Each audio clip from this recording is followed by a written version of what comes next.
എല്ലാവർക്കും വന്ദനം. എൻ്റെ പ്രിയപ്പെട്ടവരെ, ഞങ്ങളുടെ പ്രിയപ്പെട്ടവരെ, വളരെ അടിയന്തര പ്രാധാന്യമുള്ള ഒന്ന് രണ്ട് വിഷയങ്ങൾ അറിയിക്കുവാൻ വേണ്ടിയാണ് ഞാൻ ഇന്ന് രാവിലെ ഈ വീഡിയോയിൽ. അതിലൊന്ന് സിക്കിൾ സെൽ അനീമിയ എന്നൊരു രോഗം. മലയാളത്തിൽ അതിനെ അരിവാൾ രോഗം എന്നാണ് പറയുന്നത്. ബ്ലഡ് സെല്ലുകളിലും മറ്റും ബാധിക്കുന്ന ഒരു രോഗമാണ്. ആ രോഗത്തിൻ്റെ കൂടുതൽ ശാസ്ത്രീയ കാര്യങ്ങൾ പറയാൻ എനിക്കറിയില്ല.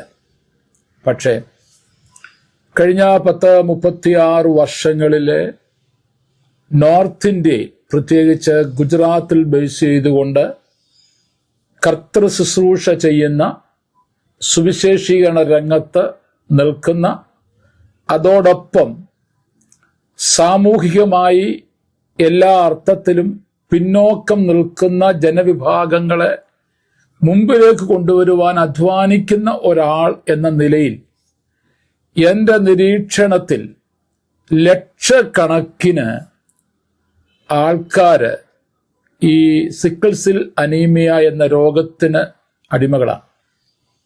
ഞങ്ങളുടെ കൂടെയുള്ള ധാരാളം മിഷണറിമാർ ഈ രോഗം ബാധിച്ചവരാണ്. പല കൊച്ചു കുഞ്ഞുങ്ങൾ ധാരാളം പേർ. ഇതെന്നെ കുറെ നാളുകളായിട്ട് എന്നെ വല്ലാതെ അലട്ടുന്ന ഒരു വിഷയമാണ്. പലപ്പോഴും പലരും വളരെ ക്രിട്ടിക്കൽ സ്റ്റേജിലേക്ക് പോകാറുണ്ട്. 1, 2, 3 പേര് മരിച്ചിട്ടുണ്ട് കുറെ നാളുകൾക്ക് മുമ്പ്.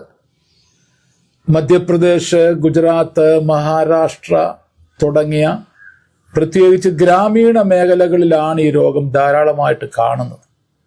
ഇത് അല്പം കൂടുമ്പോൾ അതിഭയങ്കരമായ വേദന. എൻ്റെ പ്രിയപ്പെട്ടവർ, കർത്താവ് നൽകിയ മക്കൾ പലരും ഈ രോഗം ബാധിച്ച് വേദന സഹിക്കുന്ന രംഗം പലപ്പോഴും എനിക്ക് കാണുവാൻ കഴിഞ്ഞിട്ടില്ല. അത്ര അസഹനീയമായ, സഹിക്കുവാൻ കഴിയാത്ത വേദനയാണ് ഈ രോഗികൾ അനുഭവിക്കുന്നത്. ഇത് ഞാൻ മനസ്സിലാക്കിയിടത്തോളം ഒരു പ്രോപ്പറായ ട്രീറ്റ്മെന്റ് ഇല്ല എന്നാണ് എനിക്കറിയുന്നത്. ക്യൂറബിൾ അല്ല എന്നൊക്കെ കേൾക്കുന്നു, എനിക്കറിയില്ല. അപ്പം ഇത് എൻ്റെ പ്രിയപ്പെട്ടവർ കേൾക്കുമ്പോൾ, ഈ മേഖലകളിൽ നിങ്ങൾ ആരെങ്കിലും റിസർച്ച് നടത്തിയിട്ടുണ്ടെങ്കിൽ, ഈ രോഗമൊക്കെ ബാധിച്ച ജനലക്ഷങ്ങളുണ്ട്, മില്യൺസ് കണക്കിന് ആൾക്കാർ നമ്മുടെ രാജ്യത്ത്. അവരെ ഏതെങ്കിലുമൊക്കെ നിലയിൽ ഒന്ന് സഹായിക്കാനൊക്കെ ആഗ്രഹമുണ്ടെങ്കിൽ നിങ്ങൾ ഞാനുമായിട്ട് ബന്ധപ്പെടണം.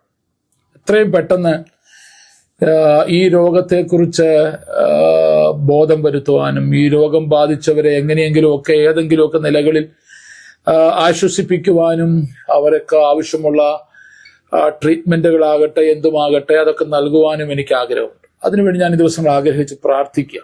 മെഡിക്കൽ ക്യാമ്പുകൾ ഗ്രാമങ്ങളിൽ കണ്ടിന്യൂസ് നടത്തുക, അങ്ങനെ പല നിലകളിൽ ഇതിൽ സഹകരിപ്പാൻ നിങ്ങൾക്ക് ആർക്കെങ്കിലും ആഗ്രഹമുണ്ടെങ്കിൽ എത്രയും പെട്ടെന്ന് പ്ലീസ് യു ഡു കം, നിങ്ങൾ വരണം. ഇങ്ങനെയുള്ളവരെ നമുക്ക് ആശ്വസിപ്പിക്കണം, അവരോടുകൂടെ ചേർന്ന് നിൽക്കണം. സർക്കാർ, ഗവൺമെന്റിന്റെ ഭാഗത്തു നിന്ന് ഈ രോഗികൾക്ക് ആവശ്യമുള്ള ട്രീറ്റ്മെന്റുകളൊക്കെ ലഭിക്കുന്നുണ്ടെന്നാണ് എൻ്റെ അറിവ്. പക്ഷെ അതൊന്നും കാര്യമായി ഫലവത്താകുന്നില്ല. നമുക്ക് ഈ വിഷയം നമ്മുടെ ഒരു അടിയന്തര ആവശ്യമായിട്ട് ഏറ്റെടുക്കണം. രണ്ടാമത്തത്, എൻ്റെ പ്രിയ വൈഫ് ജാനറ്റ് മരിക്കുന്നതിന് കുറച്ച് നാളുകൾക്ക് മുമ്പ്, എൻ്റെ ഓർമ്മ ശരിയെങ്കിൽ 2019 മുതൽ അവൾ കൂടെ എന്നോട് പറയുന്നൊരു കാര്യമുണ്ടായിരുന്നു. ഒരു അടിയന്തരമായ ഒരു ശുശ്രൂഷ ആരംഭിക്കണം. അതിനെക്കുറിച്ചാണ് പറഞ്ഞത്. അതായത് കിടപ്പ് രോഗികൾ ധാരാളം പേര് ഗ്രാമങ്ങളിലും പട്ടണങ്ങളിലും പല സ്ഥലങ്ങളിലുണ്ട്. പലരെയും ഞങ്ങൾ നേരിട്ട് കണ്ടിട്ടുണ്ട്. കാണുമ്പോൾ അങ്ങനെയുള്ളവരെയൊക്കെ അവളുടെ കഴിവിന് പരമാവധി ശുശ്രൂഷിച്ചിട്ടുണ്ട്.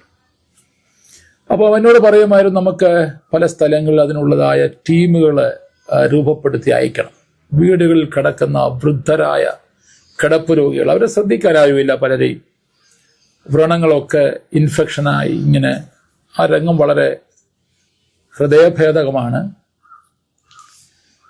സമയത്ത് മരുന്ന് കൊടുക്കുവാൻ ആരുമില്ല, മരുന്ന് കഴിക്കാൻ നിവൃത്തിയില്ല, ഹോസ്പിറ്റലിൽ പോകാനോ മുറിവുകൾ ഡ്രസ് ചെയ്യുവാനോ, അങ്ങനെ വളരെ ജീവിതത്തിന്റെ സായാഹ്ന സമയങ്ങളിൽ കഷ്ടത്തിലായിരിക്കുന്നവരുടെ കൂടെ അല്പം സമയം സ്പെൻഡ് ചെയ്യുവാനോ പലയിടത്തും ആരുമില്ല. പലർക്കും മക്കളൊക്കെ ഉണ്ടെങ്കിലും അവരൊക്കെ മറ്റു പല നിലകളിൽ ഉപജീവന മാർഗാർത്ഥം പല സ്ഥലങ്ങളിൽ അവര് തിരക്കുള്ളവരാണ്. അപ്പോൾ പറയുമായിരുന്നു അങ്ങനെയുള്ളിടത്ത് നമുക്ക് ടീമുകളെ അയക്കണം. അതിനുശേഷം കോവിഡ് വന്നു, അവൾ നിത്യതയിലേക്ക് പോയി. 4-5 വർഷമാകുന്നു. എന്നാൽ ഇപ്പൊ ഈ കുറെ ദിവസങ്ങളായിട്ട്, മാസങ്ങളായിട്ട് ഇത് എന്നെ ഭയങ്കരമായിട്ട് ഇങ്ങനെ അലട്ടുകയാണ്. എത്രയും പെട്ടെന്ന്, ഇതുവരെ ചെയ്യാൻ പറ്റിയില്ല, എത്രയും പെട്ടെന്ന് ചില ടീമായിട്ട് ഫോം ചെയ്ത് അയക്കണം. അതിനുവേണ്ടി ഞാൻ പ്രാർത്ഥിക്കുന്നു. അത് മധ്യപ്രദേശിലും ഗുജറാത്തിലും മഹാരാഷ്ട്രയിലും നമ്മുടെ പ്രവർത്തനങ്ങൾ എവിടെയൊക്കെ ഉണ്ടോ അവിടങ്ങളിലെല്ലാം 1 by 1 ആയിട്ട് ഓരോ ടീം രൂപീകരിച്ച് അയക്കണം.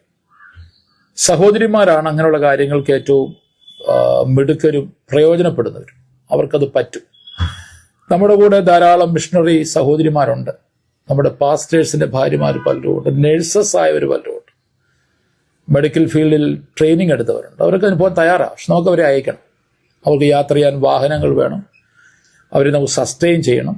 അതിനാവശ്യമുള്ള അടിയന്തര ഫസ്റ്റ് എയ്ഡ് സാധന സാമഗ്രികളൊക്കെ വേണം. വിശ്വാസത്തോടെ സ്റ്റെപ്പ് വെക്കാനായിട്ട് ആഗ്രഹിക്കുക. ഈ 2 വിഷയം എൻ്റെ പ്രിയപ്പെട്ടവരെ, ഞങ്ങളുടെ മിഷൻ പാർട്ട്നേഴ്സിനെ, എൻ്റെ സ്നേഹിതരെ, ബന്ധുമിത്രാദികളെ ഒക്കെ ഞാൻ അറിയിക്കുക. നമുക്ക് വളരെ പെട്ടെന്ന് ഇങ്ങനെയുള്ളവരുടെ കണ്ണുനീർ തുടയ്ക്കുകയും ഇങ്ങനെയുള്ളവരുടെ മുറിവുകൾ കെട്ടുകയും ഏതെങ്കിലുമൊക്കെ നിലയിൽ ഇങ്ങനെയുള്ള ആയിരക്കണക്കിന് ആൾക്കാരെ ആശ്വസിപ്പിക്കണം. നമ്മളല്ലെങ്കിൽ പിന്നെ ആര് ചെയ്യും? നമ്മൾ പോയില്ലെങ്കിൽ ആര് പോകും? ക്രിസ്തുവിന്റെ സ്നേഹമുള്ള, ക്രിസ്തുവേശുവിൽ സമർപ്പിതരായവർക്ക് മാത്രമേ ഇങ്ങനെയുള്ള ശുശ്രൂഷകളൊക്കെ ചെയ്യാൻ പറ്റത്തുള്ളൂ. അതാണ് അതിന്റെ മറ്റൊരു യാഥാർത്ഥ്യം. എല്ലാവർക്കും പറ്റത്തില്ല. അപ്പൊ നമ്മളല്ലെങ്കിൽ പിന്നെ ആര് പോകും?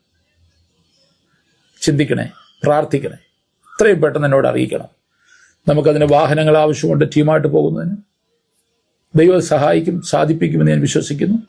നമുക്ക് ഒരുമിച്ച് നിൽക്കാം. God bless you.